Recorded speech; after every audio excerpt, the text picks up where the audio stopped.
Welcome to my class. इस particular video lecture के अंदर हम बात करेंगे व्हाट इफ एनालिसिस की। व्हाट इफ एनालिसिस की केस के अंदर मैं आपके सामने वन इनपुट डेटा टेबल को टेकअप करूंगा and this is part number 4। आइएगा मूव करते हैं वन इनपुट डेटा टेबल की प्रॉब्लम के ऊपर। इस एक्सेल शीट के अंदर हमें एक प्रॉब्लम दी गई है।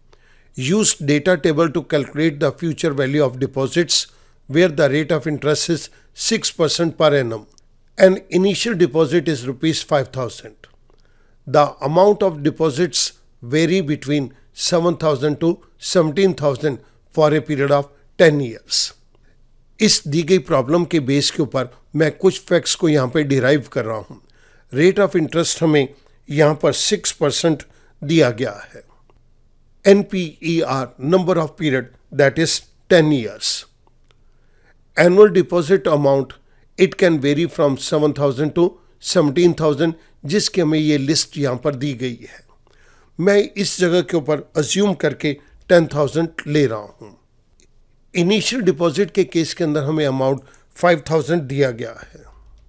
Deposit type, it can be 0 और it can be 1। In case deposit साल के एंड में दिया जाता है देन 0, और इन केस ये डिपॉजिट साल के शुरुआत में दिया जाता है तो ये 1 होगा। मैं इस केस के अंदर इसको 1 टेकअप कर रहा हूँ। Now I calculate the future value of this basic data. मैं फ्यूचर वैल्यू ऑफ डिपॉजिट के नीचे वाले सेल के अंदर इसको कैलकुलेट कर रहा हूँ FV फंक्शन की मदद से। Rate is 6%। NPER, number of period, that is 10 year.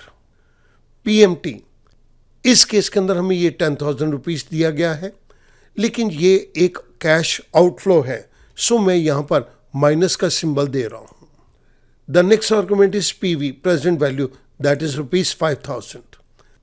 क्योंकि ये भी हमारे पास एक आउटफ्लो है तो मैंने यहां पर माइनस का सिंबल दे दिया। The last argument is type. Type के केस के अंदर मैं बिगिनिंग ऑफ द पीरियड को सिलेक्ट कर रहा हूं, so I click over 1. I close parenthesis, I press enter.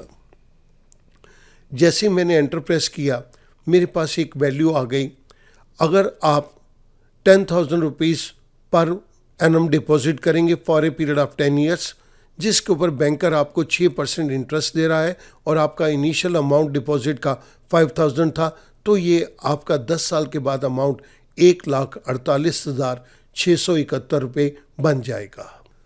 मैं चाहता हूं कि अगर ये एनुअल डिपॉजिट अमाउंट कुछ इस तरह से हमें लिस्ट दी गई है, इसको कैलकुलेट किया जाए, इसके लिए मैं डेटा टेबल का इस्तेमाल करूंगा। सो मैंने इस पूरी की पूरी रेंज को सिलेक्ट कर लिया। स्टूडेंट ध्यान देंगे, इस पर्टिकुलर सेल के अंदर FV फंक्शन इंप्लीमेंटेड है। I go to data tab. Data tab के अंदर व्हाट इफ एनालिसिस में डेटा टेबल को मैं सिलेक्ट करता हूं। डेटा टेबल का एक डायलॉग बॉक्स मेरे पास यहां पर आ गया। मुझे यहां पर वैल्यूज कॉलम के अंदर चाहिए और डिपॉजिट के अकॉर्डिंगली चाहिए। सो मैं यहां पे कॉलम इनपुट सेल के अंदर क्लिक करता हूं और इस 10,000 के ऊपर मैंने क्लिक कर दिया। ये पूरी की पूरी डेटा टेबल इस एनुअल डिपॉजिट्स के बेस के ऊपर मुझे फ्यूचर वैल्यूज को कैलकुलेट करके आंसर देगा। I click over okay. जैसे ही मैंने ओके पे क्लिक किया, आप देख सकते हैं कि ये सारी की सारी वैल्यूज़ यहाँ पर पॉपुलेट हो गई। जब अमाउंट 10,000 का है तो हमारे पास फ्यूचर वैल्यू 1,48,671 आई, और यही वैल्यू हमने FV फंक्शन के थ्रू निकाली थी। जिस पर्टिकुलर FV फंक्शन को हमने यूज़ किया उसको मैं राइट साइड के ऊपर आपकी रेफरेंस के लिए दे रहा हूँ। सो स्टूडेंट, ये डेटा टेबल एक बहुत ही यूज़फुल टूल है जिसको यूज़ करके हम एक ही स्ट्रोक की मदद से सारे एनुअल डिपॉजिट्स का फ्यूचर वैल्यू ले सकते हैं। हमने जिस पर्टिकुलर डेटा टेबल के डायलॉग बॉक्स को यूज़ किया वो मैंने आपकी रेफरेंस के लिए यहाँ पर पेस्ट कर दिया। मैं उम्मीद करूँगा ये छोटी सी प्रॉब्लम आपको FV फंक्शन और डेटा टेबल को अंडरस्टैंड करने के अंदर मदद करेगी। Thank you very much.